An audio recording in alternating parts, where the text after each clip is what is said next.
안녕하세요. 김우겸입니다. 오랜만에 인사드립니다. 오늘은 제가 법을 하나 만들었는데 개정안입니다. 그걸 소개해드리려고 합니다. 언론사 사조나 사장이 반드시 재산 등록을 하도록 하고 그 내용을 온 국민이 알 수 있도록 공개하는 겁니다. 법은 공직자윤리법입니다. 지난 9월에 국회 대정부 질문이 있었는데요. 그때 제가 조선일보 일가의 부동산 내역을 공개한 적이 있습니다. 부동산만 2조 5천억 원어치라고 제가 공개를 했는데요.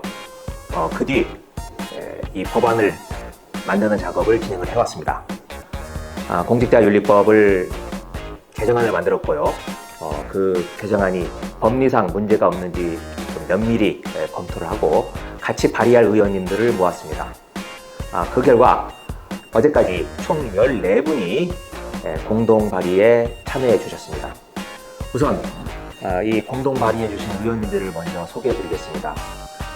어찌 보면 이 법안이 언론사가, 특히 언론사 사주가 가장 껄끄럽게 생각할 수 있는 법안입니다. 왜냐하면 자신의 재산을 모두 공개하도록 하니까요. 그래서 그 언론사 사주한테 찍힐 수도 있는데 이 14분의 의원님들이 동의를 해주셨고 그에 대해서 이 자리를 빌어서 감사 인사를 드리겠습니다. 한 분 한 분 소개해드리면요. 열린민주당에서는 최광욱 대표님, 강민영 의원님 두 분이 같이 해주셨고 더불어민주당에서는 권인숙, 김용민, 김종민, 김승원, 민영배, 안민석, 유정주, 윤영덕, 이수진, 장경태, 정태호, 정필모 의원님께서 함께 해주셨습니다. 14분이고 저까지 모두 15명입니다. 다시 한번 진심으로 감사드립니다.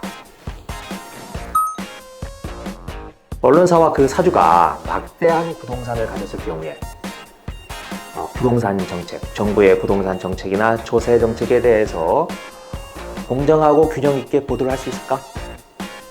국가나 국민을 위하기보다는 자신들의 사적인 이익을 위해서 움직이지는 않을지, 그렇게 보도를 하지는 않을지 의문이 들 수밖에 없는 상황입니다. 얼마 전 LH공사 일부 직원들이 땅 투기를 했다고 이 부동산 관련 업무를 수행하는 경우에 구급, 제일 말단이죠. 구급 공직자들도 재산을 등록하도록 제도가 강화되었습니다. 또 민간 협회인데도 정부의 업무를 위탁받아서 일을 할 경우에 그걸 공직유관단체 이렇게 이름을 붙여서 거기에 일하는 분들도 재산 등록을 하도록 되어 있습니다. 그런데 이런 분들보다 부동산 시장에 미치는 영향력이 압도적으로 크고 또 정부로부터 연간 1조 원이 넘는 광고비를 받는 언론사가 그 대상이 되지 않는 건 오히려 더 그게 문제라고 생각합니다. 그게 제 문제의식입니다. 왜 이들은 재산 등록 및 공개 대상이 아닐까? 이런 문제인식은 저만의 문제인식이 아닙니다. 과거로 돌아가면 1993년이죠. 김영삼 정부 때 공직자 재산등록제대가 처음으로 도입될 당시에 그때 이 언론사 사주도 재산등록을 하도록 시키자라는 방안이 함께 추진됐습니다.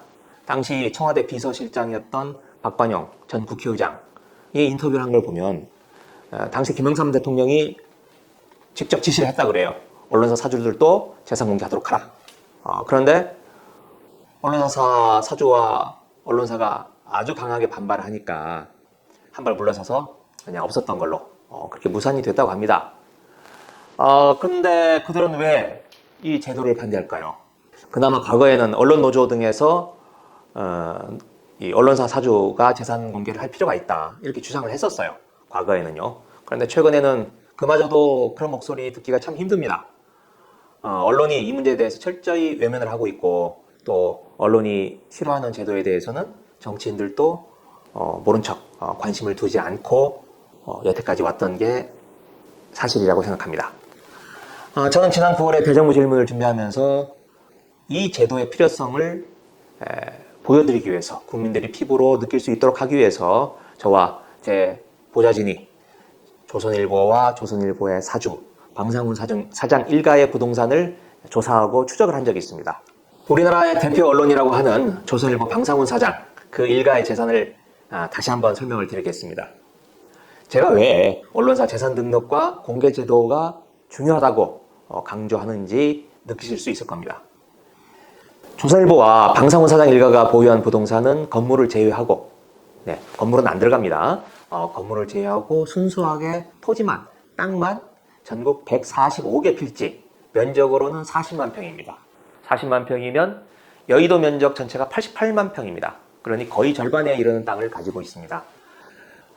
값으로 치면 공시지가 기준으로는 4,800억 원입니다.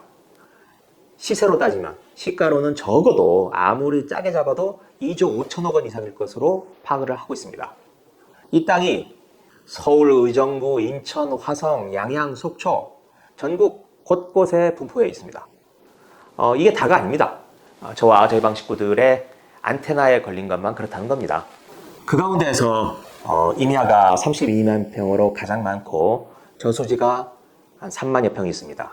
또 집 짓을 수 있는 대지가 1만 3천 평입니다. 또 신문을 찍거나 영업을 하는 공장 부지, 이것도 7천 평 넘게 보유하고 있습니다. 개인 토지의 경우는 의정부시 가능동, 화성시 팔탄면, 동작구 흑석동 이런 곳이 대표적으로 있습니다. 모두 방일영 씨가 아들 방상훈 사장, 그리고 방상훈 사장의 아들, 그러니까 방일영 씨 기준으로 하면 손자인 방준호 사장에게 증여해준, 유산으로 남겨준 부동산입니다. 방상훈 회장이 32만 평으로 가장 넓은 땅을 가지고 있고요. 아들 방준호 부사장이 3만 6천 평의 땅을 가지고 있습니다. 법인으로는 조선일보가 광화문 사업 이런 걸 합쳐서 1만 3천 평, 그리고 조광출판인쇄라는 회사가 2천 평을 가지고 있습니다. 지금 화면 나갈 텐데요. 그 보시는 화면이 세부 내역인데 아마도 이 정도로 생생하게 공개되는 것은 이 자료가 최초일 겁니다. 몇 가지 주요 사례 더 설명드리겠습니다. 방상훈 사장이 살고 있는 흑석동 주택입니다. 올해 주택 공시가격이 154억 원입니다. 그런데 실제 시세로는 5천억 원이 넘을 것으로 추정이 됩니다. 이 땅, 흑석동 재정비 구역에 둘러싸여 있는 땅입니다.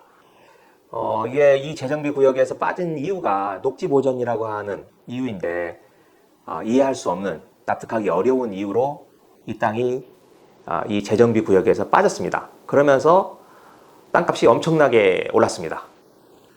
이 자신의 땅 4,600평은 그대로 있고 그 주변이 완전히 재개발되어서 상점덕회가 이루어졌습니다. 의정부 토지 32만 평입니다. 이게 미군 부대 이전이 확정이 됐고요. 그렇게 되면 여기 각종 시설들 들어가고 도로 깔리고 기반 시설이 들어서면 여기도 땅값이 대폭 상승할 것으로 예상됩니다. 화성시에 있는 동방저수지도 방 사장 일가가 보유하고 있습니다.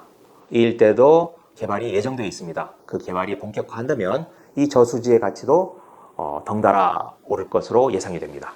서울 도심에 알토란 같은 광화문이 있습니다. 그 일대 조선일보 사옥들이 몰려 있습니다. 광화문 사거리 일대 현재의 토지 시세가 평당 아무리 싸게 잡아도 4억 원 수준입니다. 이 조선일보 사옥들의 토지 가격은 합치면 1조 5천억 원에 달할 것으로 추정이 됩니다. 물론 건물값은 빼고 말하는 겁니다. 안양 평촌역 바로 옆에도 조선일보 사옥이 있습니다. 2010년까지는 윤전기가 있었는데 지금은 식당, 어학원으로 사용이 되고 있습니다. 주변 시세는 평당 7천만 원입니다. 그러니 이 땅은 총액 2,100억 원에 이를 것으로 예상이 됩니다. 1990년에 사들인 것에 비해서 지금 10배 가까이 올랐습니다. 그렇게 이득을 얻었습니다. 제가 조선일보 사주일가의 부동산 세부 내역을 이렇게 공개하는 이유는 이처럼 많은 부동산을 보유하고 있는 언론사가 부동산 정책과 관련해서 과연 공정하게 보도를 할까? 또 자신들의 재산이나 사주일가의 이익이 조선일보의 편집 방향에 영향을 미치지는 않을까 하는 우려 때문입니다. 언론의 힘은 막강합니다. 언론 보도가 사람들의 이 조급한 마음, 다급한 마음을 부추기고 언론이 가진 힘으로 이 바람을 불게 하면 사람들의 마음은 대단히 불안에 떨게 됩니다.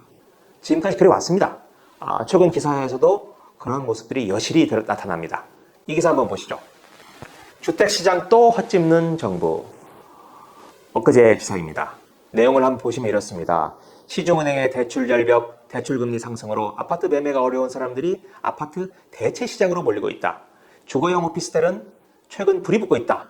과천시 오피스텔 청약엔 89곳 모집에 12만 4천 명이 몰려 평균 1398대 1의 경쟁률을 기록했다.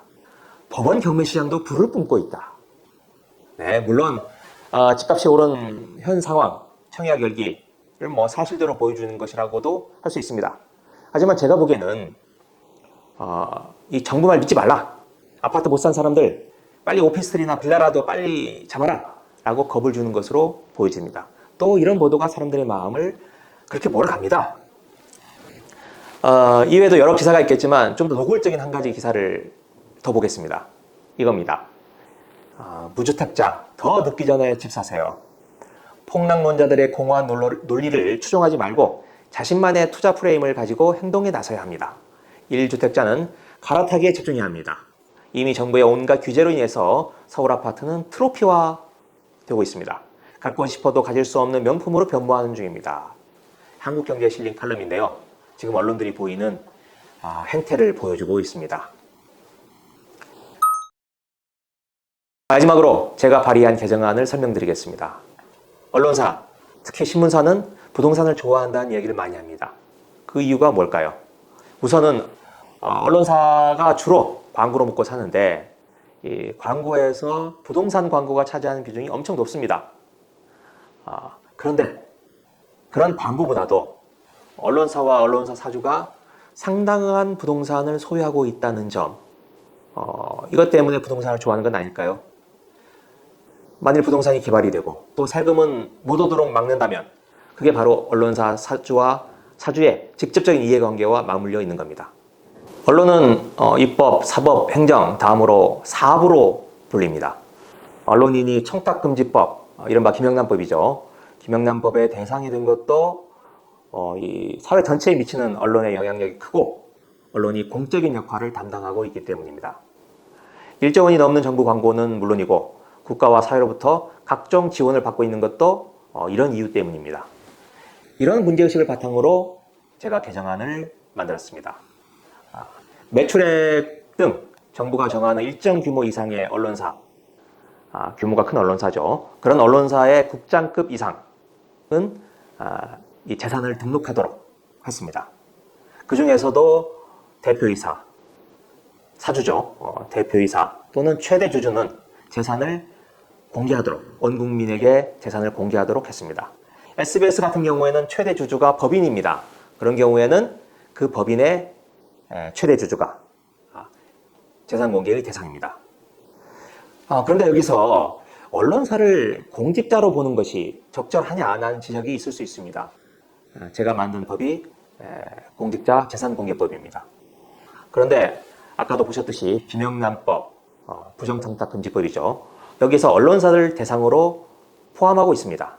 또 헌법재판소도 이 부정청탁금지법에 언론인을 포함시키는 것에 대해서 이미 합헌 결정을 내린 바가 있습니다. 특히 현행 공직자윤리법도 이 민간협회 중에서 몇 곳은 공직유관단체라는 이름으로 법의 대상으로 정해놓고 있습니다. 그래서 언론사 최대 주주 등을 공직자윤리법의 대상으로 하는 것은 정책적 판단에 따라서 얼마든지 충분히 가능하다고 생각합니다. 이 법 1994년 최초로 논의된 이후 거의 30년 만에 다시 꺼내든 겁니다. 제가 이 개정안을 발의한다고 해도 실제로 국회를 통과해서 제도화되기까지에는 험난한 길이 남아있을 것입니다. 지금 징벌적 손해배상제, 그 징벌적 손해배상제 도입을 위한 언론중재법도 지금 본회의 처리를 앞두고 기약 없이 지금 늦춰지고 있습니다.